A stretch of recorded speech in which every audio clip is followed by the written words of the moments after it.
بسم اللہ الرحمن الرحیم۔ السلام علیکم میرے محترم بھائیوں اور بہنوں۔ درود سے پہلے استغفار پڑھنے کا راز۔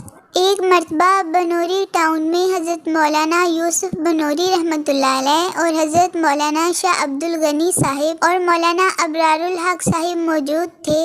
مصر کے علماء اور غیر عرب کے علماء بھی تھے۔ وہاں ایک سوال چلا کہ صاحب پہلے ہم استغفار پڑھیں یا پھر درود شریف پڑھیں، اس میں کیا ترتیب رکھیں؟ چونکہ ہمارے شیخ سب سے بڑے تھے، لہٰذا مولانا یوسف رحمۃ اللہ علیہ اور سب نے میرے شیخ حضرت مولانا شاہ عبد الغنی سے کہا کہ حضرت آپ بیان کیجئے، آپ ہم سب میں بڑے ہیں اور حکیم الامت کے خلیفہ ہیں۔ تو حضرت نے جواب دیا کہ اس کا جواب میں وہی دے رہا ہوں جو حضرت مولانا گنگوہی نے دیا تھا جب ان سے کسی نے ایسا ہی سوال کیا تھا، تو حضرت گنگوہی نے فرمایا کہ تم کپڑا پہلے دھوتے ہو یا عطر پہلے لگاتے ہو، یعنی گندا کپڑا پہلے دھو گے یا عطر پہلے لگاؤ گے؟ تو اس نے کہا کہ پہلے کپڑا دھوئیں گے۔ تو فرمایا کہ اسی طرح پہلے استغفار کر کے اپنی روح کو دھو لو، پھر درود شریف کا عطر لگاؤ۔ سبحان اللہ۔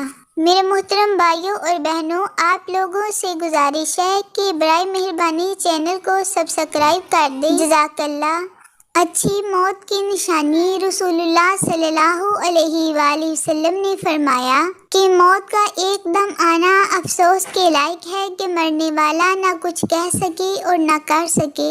آپ صلی اللہ علیہ وآلہ وسلم کے زمانے میں کوئی آدمی بیٹھا ہوا ایک دم مر گیا تو کسی نے کہا کہ اچھی موت مرا ہے، نہ کوئی بیماری دیکھی اور نہ کچھ جان نکلنے کی تکلیف ہوئی۔ حضور نبی رحمت حضرت محمد صلی اللہ علیہ وآلہ وسلم کو جب اس کا یہ کہنا معلوم ہوا تو آپ صلی اللہ علیہ وآلہ وسلم نے اس آدمی سے فرمایا کہ تیرے پاس کیا ثبوت ہے کہ اچانک ایک دم مرنے سے اس کو تکلیف نہیں ہوئی؟ اگر اللہ تعالیٰ اس کو اس حال میں موت دیتا کہ وہ بیماری کی تکلیف اٹھاتا تو اس کے سب گناہ معاف ہو جاتے۔ اس لیے اللہ تعالیٰ اگر کسی کو بیمار کرتا ہے اور اس کے بعد اس کو موت دیتا ہے تو یہ اس کی سزا نہیں بلکہ اچھی موت کی نشانی ہے۔ اللہ تعالیٰ ہم سب کو اچھی بات کہنے اور اچھی بات کرنے کی توفیق عطا فرمائے۔ آمین ثم آمین۔